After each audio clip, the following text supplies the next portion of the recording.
तो आज हम करेंगे केमिकल रिएक्शंस एंड इक्वेशंस। ठीक है, क्लास 10th का फर्स्ट चैप्टर है केमिस्ट्री का। तो इसकी बात करते हैं। पहला है फिजिकल चेंज। फिजिकल चेंज क्या होते हैं? ठीक है, ऐसे चेंजेस जिसमें कलर या स्टेट में चेंज आए और कोई न्यू सब्सटेंस ना बने, उसको हम बोलते हैं फिजिकल चेंज, है ना।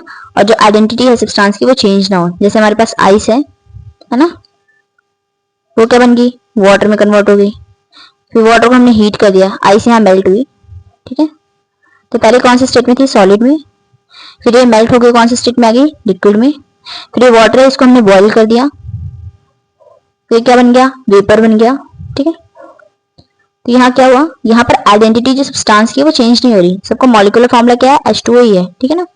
तो फिजिकल चेंज क्या हो रही है? जैसे मेल्टिंग हो रही है, किसी की बॉइलिंग हो रही है, कंडेंसेशन, तो ये सब चीजें हमारी किसमें आएंगी? फिजिकल चेंज में। अब हम केमिकल चेंज की बात करते हैं, तो यहाँ पे क्या होता है? Involve formation of new substance, नए सब्सटेंस बनते हैं। ठीक है, एटम्स इन द रिएक्टेंट्स, जो रिएक्टेंट्स में एटम्स होते हैं वो रीअरेंज होते हैं ताकि वन या वन से ज्यादा क्या बना सकते हैं? डिफरेंट सब्सटेंस, जिनको हम प्रोडक्ट बोलेंगे। तो रिएक्टेंट क्या होते हैं? प्रोडक्ट क्या होते हैं? इसको भी हम पढ़ लेते हैं पहले। तो रिएक्टेंट क्या होते हैं? तो substance that undergo chemical change in the reaction. ठीक है, जैसे मैंने ये रिएक्शन लिखी हुई है, तो यहाँ मैग्नीशियम है, ऑक्सीजन है। ठीक है ना, तो ये हमारे सब्सटेंस है, इनकी रिएक्शन होगी। ठीक है, अब ये क्या देंगे? चेंज करके क्या बना रहे हैं? Magnesium oxide. तो जो केमिकल चेंज, जो सब्सटेंस जो केमिकल चेंज अंडरगो हो रहे हैं, उनको हम क्या बोलते हैं? रिएक्टेंट बोलते हैं। और जो केमिकल चेंज होने के बाद जो सब्सटेंस बनेगा उसको हम क्या बोलते हैं? प्रोडक्ट बोलते हैं। तो ये हमारे क्या हो गए? रिएक्टेंट्स हो गए। ठीक है, और ये हमारा क्या बन गया? प्रोडक्ट बन गया। तो जिन सब्सटेंस में केमिकल चेंज आएगा वो हमारे रिएक्टेंट होंगे, और जो केमिकल चेंज के बाद न्यू सब्सटेंस बनेगा वो हमारा क्या होगा? प्रोडक्ट होगा।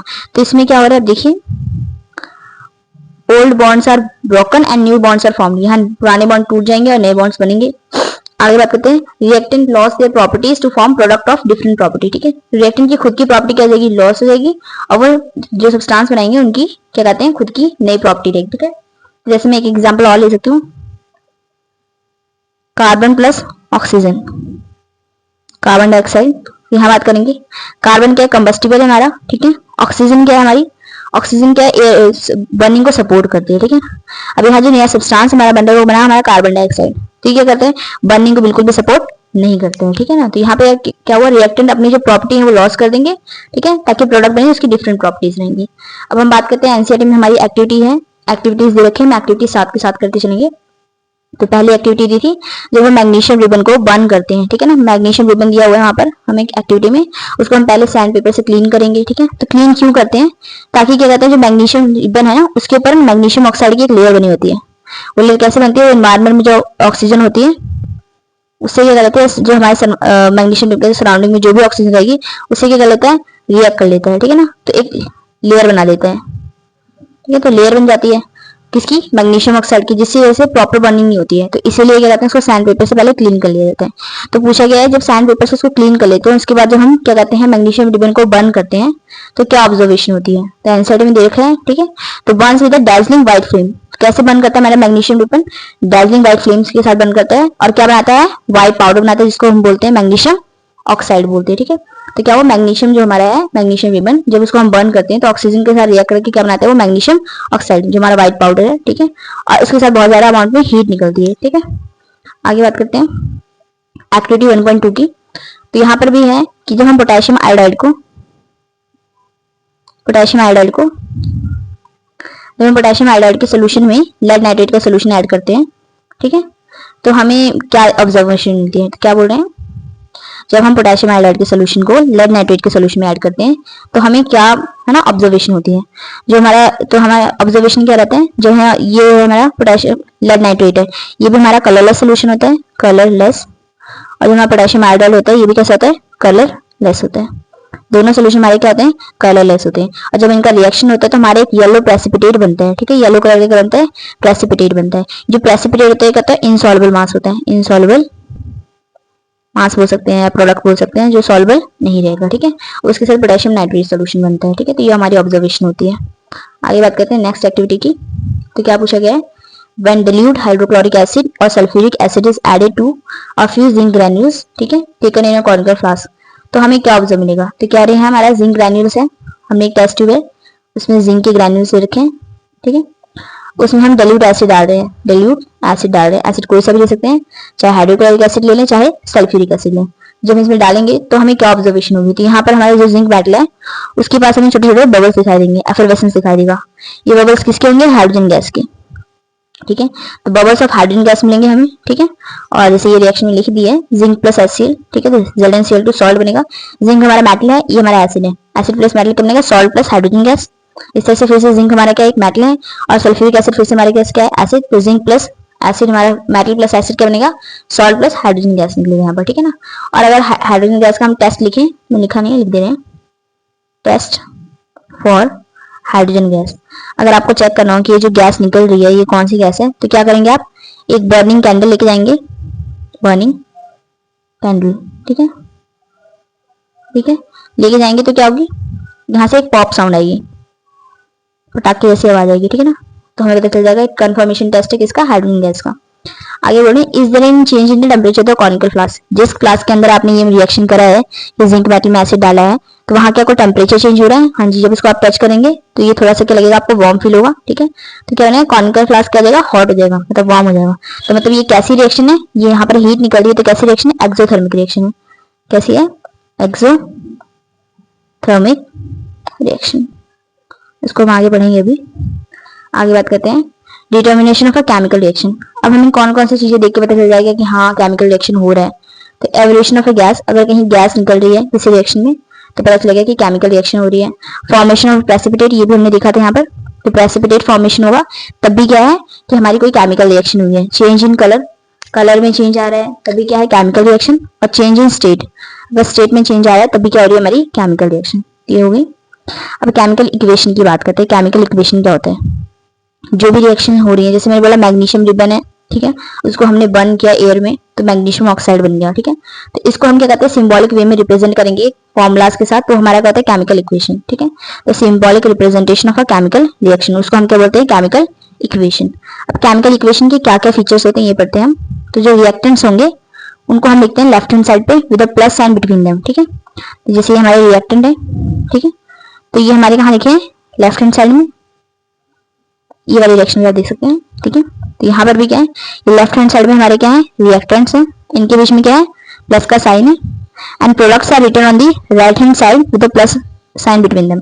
और जो हमारे प्रोडक्ट्स होंगे उनको हम लिखेंगे राइट हैंड साइड, ठीक है, उनके बीच में भी प्लस का साइन लगेगा, एक से ज्यादा प्रोडक्ट है तो, ठीक है। और an arrow separates the reactant from the product with its head pointing towards the products and indicates the direction of the reaction. और क्या बोल रहे हैं, जो हमारे रिएक्टेंट्स है और प्रोडक्ट्स है उनके बीच में क्या रहेगी, एक एरो रहेगी, और एरो का जो हेड रहेगा वो किसकी तरफ पॉइंट करेगा, प्रोडक्ट की तरफ, तो क्या दिखाएगा, डायरेक्शन ऑफ द रिएक्शन दिखाएगा।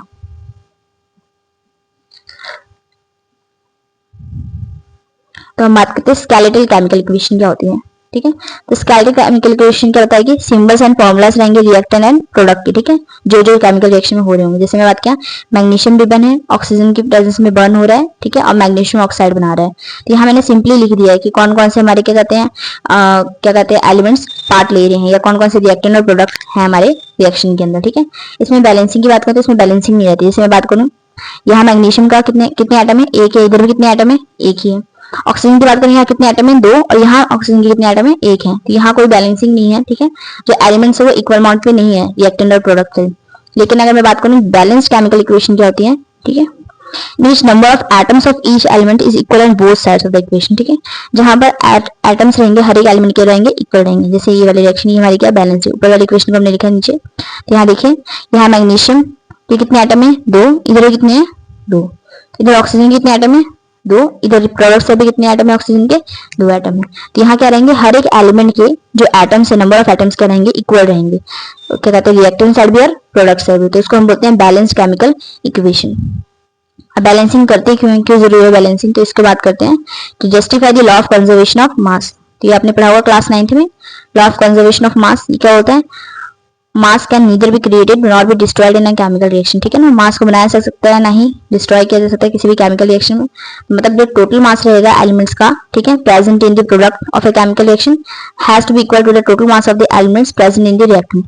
जो टोटल मास रहेगा रिएक्टेंट का, ठीक है, हर एक एलिमेंट का, वही वो किसके बराबर होगा, टोटल मास प्रोडक्ट के बराबर, ठीक है ना।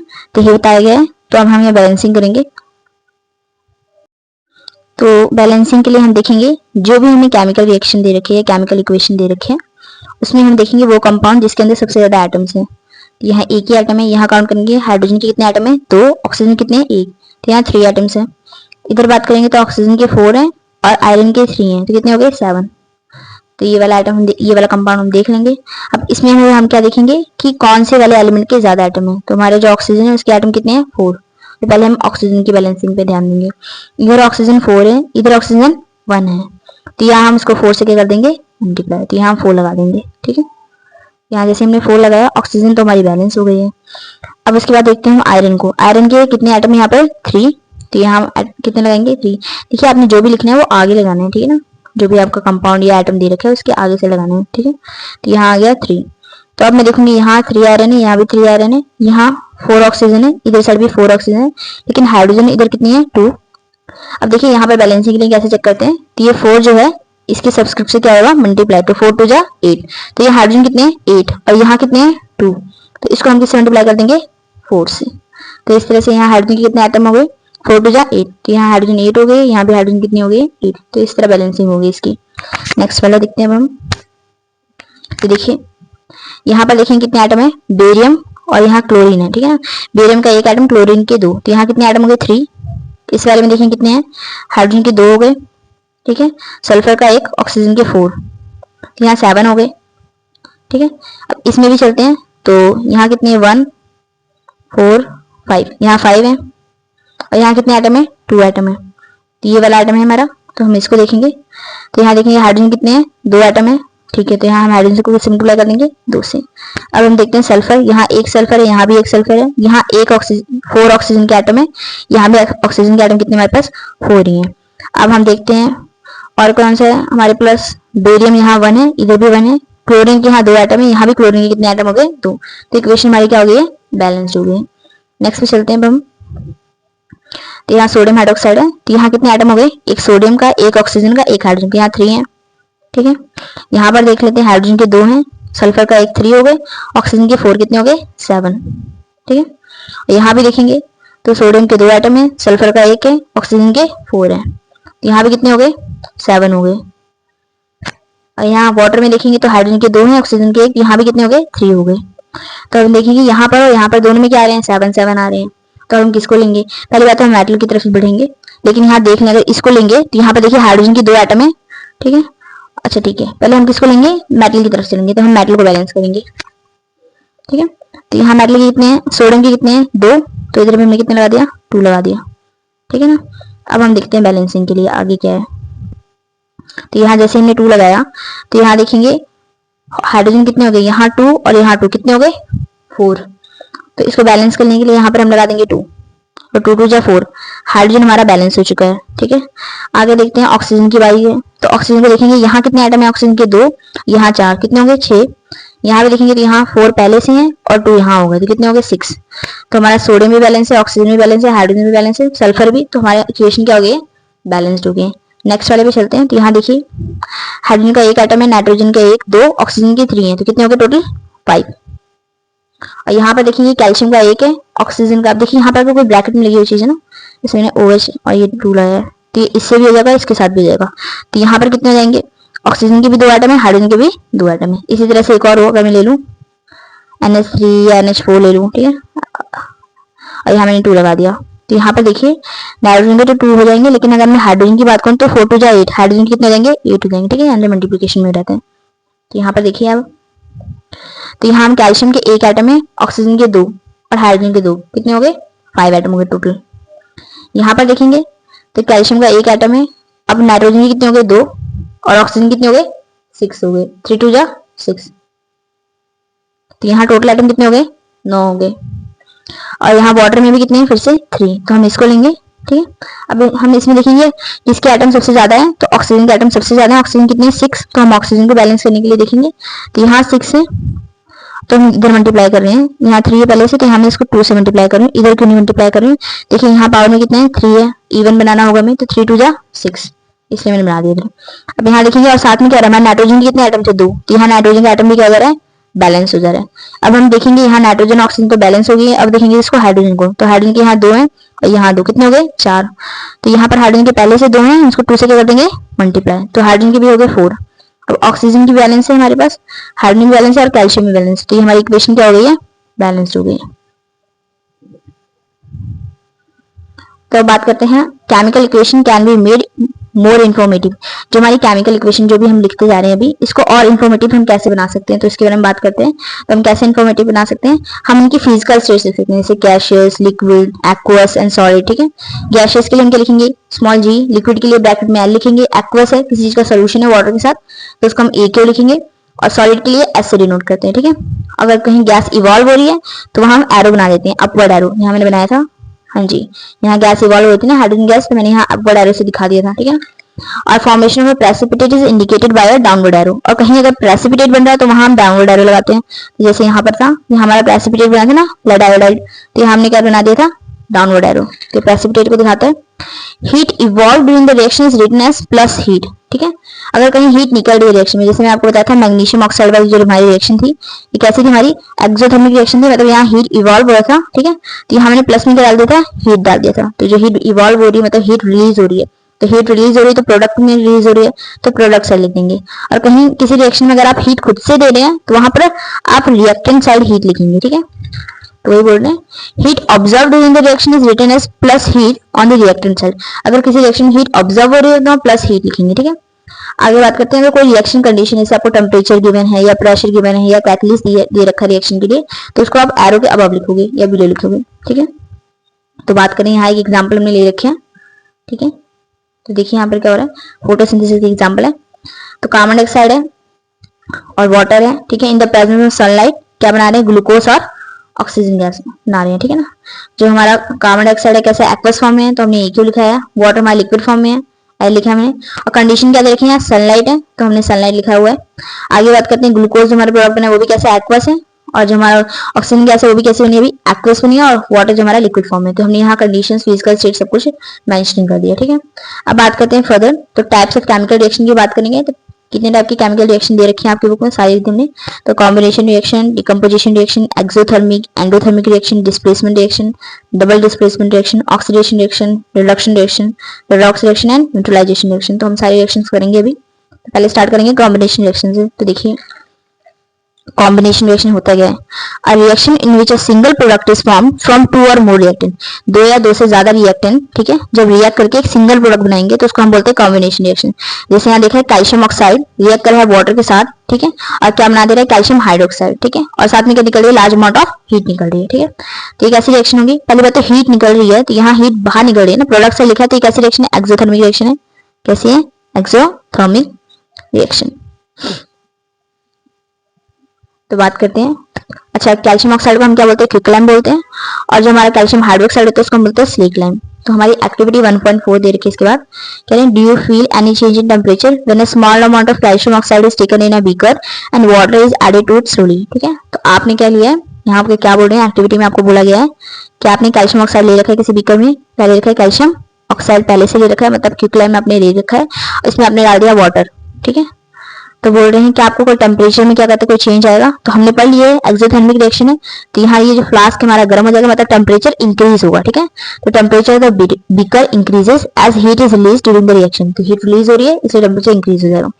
बोल रहे हैं आगे देखिए, ये जो हमारी रिएक्शन दे रखी है, स्लेकलाइम जो बना है, इसके फर्दर दे रखा था एनसीईआरटी में, तो उसको लिखते हैं, a solution of slaked lime is used for white washing. ठीक है, जो स्लेकलाइम हमारा जो बना है, इसका सोल्यूशन जो है उसको हम व्हाइट वॉशिंग के लिए यूज करते हैं, वॉल्स वगैरह पे व्हाइट वॉश करने के लिए। क्यों, it gives a shiny finish to the walls after 2 और 3 डेज ऑफ व्हाइट वॉशिंग। कह रहे हैं जैसे हम क्या कहते हैं, स्लेकलाइम से व्हाइट वॉशिंग करते हैं तो हमारा जो वॉल है उस पर क्या आती है, शाइनी फिनिश आ जाती है। अब ये शाइनी फिनिश आ क्यों रही है उसके बारे में बात करते हैं। जो कैल्शियम हाइड्रोक्साइड है, जैसे इसको आप वॉल्स पे लगाते हैं, ठीक है, आपकी वॉल है, इस पे आपने कैल्शियम हाइड्रोक्साइड जैसे लगाया, ठीक है, तो यहाँ इन्वायरमेंट में क्या प्रेजेंट है, बहुत सारे अमाउंट में क्या प्रेजेंट है, कार्बन डाइऑक्साइड प्रेजेंट है। तो ये जो कार्बन डाइऑक्साइड के साथ जो हमारा कैल्शियम हाइड्रोक्साइड है, कैल्शियम हाइड्रोक्साइड ये क्या जाएगा, रिएक्ट कर जाएगा। ठीक है, तो कैल्शियम हाइड्रोक्साइड जो हमारा कैल्शियम हाइड्रोक्साइड है, ये कार्बन डाइऑक्साइड के साथ क्या कहते हैं, रिएक्ट कर जाएगा, और क्या बना देगा, कैल्शियम कार्बोनेट, क्या बना देगा, CaCO3 कैल्शियम कार्बोनेट।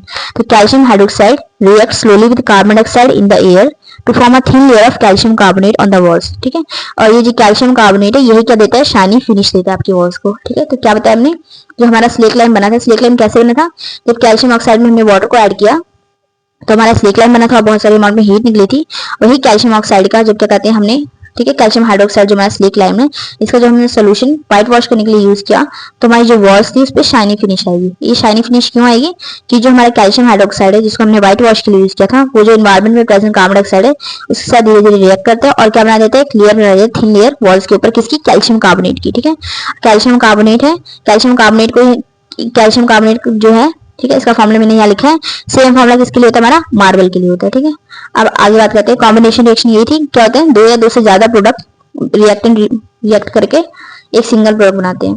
तो यहाँ पर और एग्जांपल्स क्या देखिए कॉम्बिनेशन रिएक्शन की, इसकी बात करते हैं। तो पहला है बर्निंग ऑफ कोल, जो हमारा कार्बन है, ठीक है, या हमारा कोल जो है उसको जब हम बर्न करते हैं, ठीक है, तो क्या बनती है, कार्बन डाइऑक्साइड गैस और साथ में क्या निकलती है, हीट निकलती है। नेक्स्ट रिएक्शन कौन सी देखिए, formation of water from H2 and O2। ठीक है, तो ये हाइड्रोजन गैस है और ऑक्सीजन गैस है, जब ये रिएक्ट करते हैं तो क्या बन जाता है, वाटर बन जाता है। तो यहाँ भी दो रिएक्टेंट है, रिएक्ट करके सिंगल प्रोडक्ट दे रहे हैं, यहाँ भी दो रिएक्टेंट रिएक्ट करके एक सिंगल प्रोडक्ट दे रहे हैं। ठीक है, तो हमारी किसकी एग्जाम्पल है, कॉम्बिनेशन रिएक्शन की। तो यहाँ हमारा कॉम्बिनेशन रिएक्शन खत्म हो गया। अब हम बात करते हैं एक्सोथर्मिक रिएक्शन की। Reaction in which heat is released along with the formation of products. ठीक है, ऐसे रिएक्शन जिनमें हीट निकल रही है with the formation of product, मतलब प्रोडक्ट तो बनी है उसके साथ हीट भी निकल रही है, तो हमारी किसकी एग्जांपल होती है, एक्सोथर्मिक रिएक्शंस की। तो पहला वाला एग्जांपल तो हम कर ही रखे हैं कॉम्बिनेशन रिएक्शन का। तो कॉम्बिनेशन रिएक्शन का हमने जो एग्जांपल लिया था वही सेम एग्जांपल यहाँ है। कैल्शियम ऑक्साइड को, जब हम क्लाइम को वाटर के साथ रिएक्ट कराते हैं तो क्या बनता है, स्लेक लाइम बनता है, कैल्शियम हाइड्रोक्साइड, और साथ में क्या निकलती है, हीट। ठीक है, नाम में अपनी केमिकल फॉर्मूला, जो केमिकल नेम है और जो नॉर्मल नेम है दोनों याद रखने। ठीक है, और अदर एग्जांपल्स की बात करते हैं एक्सोथर्मिक रिएक्शन की। तो क्या है, बर्निंग ऑफ नेचुरल गैस, जब नेचुरल गैस, इसको मीथेन बोलते हैं। ठीक है, तो ये आंसर एग्जांपल्स है सारी। तो जब हम मीथेन है उसको कहते हैं बर्न करते हैं तो कार्बन डाइऑक्साइड तो बनती है, उसके साथ वाटर निकलता है और साथ में क्या निकलती है, हीट निकलती है। क्या निकलती है, हीट। यहाँ हीट निकल रही है, कैसी एग्जांपल है, एक्सोथर्मिक की। रेस्पिरेशन की बात करें तो रेस्पिरेशन भी हमारी किसकी एग्जांपल है, एक्सोथर्मिक के अंदर आती है। It is the oxidative breakdown of glucose in the cells of our body to provide energy. तो जो हमारी बॉडी के अंदर ग्लूकोज होता है, हमारे सेल्स के अंदर जो ग्लूकोज होता है, ग्लूकोज कहाँ से आ रहा है, डाइजेशन के थ्रू बन रहा है। ठीक है, तो जो ग्लूकोज है हमारा, ठीक है, उसका जब क्या कहते हैं, ऑक्सीडेटिव ब्रेकडाउन होता है, मतलब इसका जब ऑक्सीडेशन होता है, ठीक है, तो ऑक्सीजन इसका क्या कर देती है, ब्रेकडाउन कर देती है, तो हमारी क्या निकलती है, बहुत ज्यादा अमाउंट में एनर्जी निकलती है हमारी बॉडी में। ठीक है, तो it is the oxidative breakdown of glucose in the cells of body to provide energy. ये हमारा ग्लूकोज है, जब ये ऑक्सीजन के साथ रिएक्ट करता है, मतलब ऑक्सीजन इसका ऑक्सीडेशन करती है, तो क्या निकलती है, कार्बन डाइऑक्साइड, वाटर और बहुत अमाउंट में एनर्जी निकलती है। ठीक है, तो एनर्जी जब भी ग्लूकोज का ब्रेकडाउन होता है उसमें 60% एनर्जी क्या बन जाती है, हीट एनर्जी बन जाती है। बाकी 40% मोस्टली क्या कहते हैं, 50 मतलब ऑलमोस्ट 60% किसमें चली जाती है, हीट में, जो 40% होती है वो एटीपी की तरह स्टोर हो जाती है। ठीक है, आगे बात करते हैं decomposition of vegetable matter into compost. जो वेजिटेबल मैटर है जब वो कंपोस्ट में कन्वर्ट हो रहा है, डिकम्पोज हो रहा है, तो उसमें भी बहुत अमाउंट में हीट निकलती है, तो उसमें हीट रिलीज हो रही है, इसलिए वो भी किसी एग्जांपल है, एक्सोथर्मिक रिएक्शन की एग्जांपल है। ठीक है, अब बात करते हैं डिकम्पोजिशन रिएक्शन क्या होती है। ठीक है, अभी आपने कॉम्बिनेशन रिएक्शन पढ़ा था, तो कॉम्बिनेशन रिएक्शन क्या था, दो या दो से ज्यादा रिएक्टेंट रिएक्ट करके एक सिंगल प्रोडक्ट बना रहे थे। ठीक है, अब यहाँ पर डिकम्पोजिशन में क्या होगा, एक सिंगल कंपाउंड या एक सिंगल रिएक्टेंट दो या दो से ज्यादा प्रोडक्ट में टूटेगा, तो उसको हम क्या बोलेंगे, डिकम्पोजिशन रिएक्शन बोलेंगे। तो डिकम्पोजिशन रिएक्शन क्या है, डिकम्पोज का मतलब ये कुछ टूट रहा है, तो a reaction in which a single compound, इसमें एक सिंगल कंपाउंड डिकम्पोज, ठीक है, और break down to give two और मोर सिंपल सब्सटेंस। ठीक है, इसकी एग्जांपल ये देख लीजिए, ये फेरस सल्फेट है, जैसे हमने इसको हीट किया तो ये 3 प्रोडक्ट दे रहा है। कितने प्रोडक्ट दे रहा है, 3। तो वही है, क्या बोल रहा है, सिंगल कंपाउंड डिकम्पोज हो रहा है टू गिव 2 और मोर सिंपलर सब्सटेंस, ताकि 2 या 2 से ज्यादा सिंपलर सब्सटेंस दे रखे। ठीक है ना, तो यहाँ पहले हम एक्टिविटी बढ़ते हैं, एक्टिविटी 1.5। तो हाँ, आपको है ना फेरस सल्फेट क्रिस्टल दे रखे होंगे, तो उनको आपको पहले कलर पूछा गया है। ठीक है, तो फेरस सल्फेट क्रिस्टल का कलर कैसा होता है, पेल ग्रीन होता है। ठीक है, तो उसके बाद मैंने बोलता है उसको जब आप हीट करेंगे, बॉयल करेंगे तो कैसा कलर हो जाएगा। ठीक है, जब उसको बॉयल करना स्टार्ट करेंगे, हीट करना स्टार्ट करेंगे, जब उसको आप हीट करना स्टार्ट करेंगे तो क्या होगा, उसका कलर धीरे धीरे पेल ग्रीन से कैसा हो जाएगा, व्हाइट हो जाएगा। व्हाइट क्यों होगा, क्योंकि जैसे आप उसको हीट करेंगे तो उसमें जो वाटर ऑफ क्रिस्टलाइजेशन यहाँ लिखा है FeSO4.7H2, जो 7H2 वाटर है ये इवेपोरेट हो जाएगा। जैसे ही इवेपोरेट हो जाएगा तो इसका कलर चेंज हो जाएगा, ये पेल ग्रीन से कैसा हो जाएगा, व्हाइट हो जाएगा। ठीक है, उसके बाद अगर उसकी फर्दर हीटिंग करेंगे, ठीक है, फर्दर हीटिंग करेंगे तो क्या होगा, जो फेरस सल्फेट के क्रिस्टल थे जो व्हाइट कलर के हो चुके हैं, उसको फर्दर हीट करेंगे आप, तो क्या बनेगा, फेरिक ऑक्साइड बनेगा, जो वैसे होता है ब्राउन कलर का सॉलिड सब्सटेंस है ये। उसके अलावा हमारे पास 2 गैसेस बनेगी, sulphur dioxide and sulphur trioxide. ठीक है, कैसे होती है, इनकी स्मेल कैसी होती है, पंजेंट होती है, सफोकेटिंग स्मेल होती है। ठीक है, यहाँ कैसा है, पूछे colour of the crystal after heating, heating के बाद कैसा कलर हो जाएगा, ब्राउन फेरिक ऑक्साइड। ठीक है, ब्राउन कलर का हो जाएगा, कैसा कलर हो जाएगा,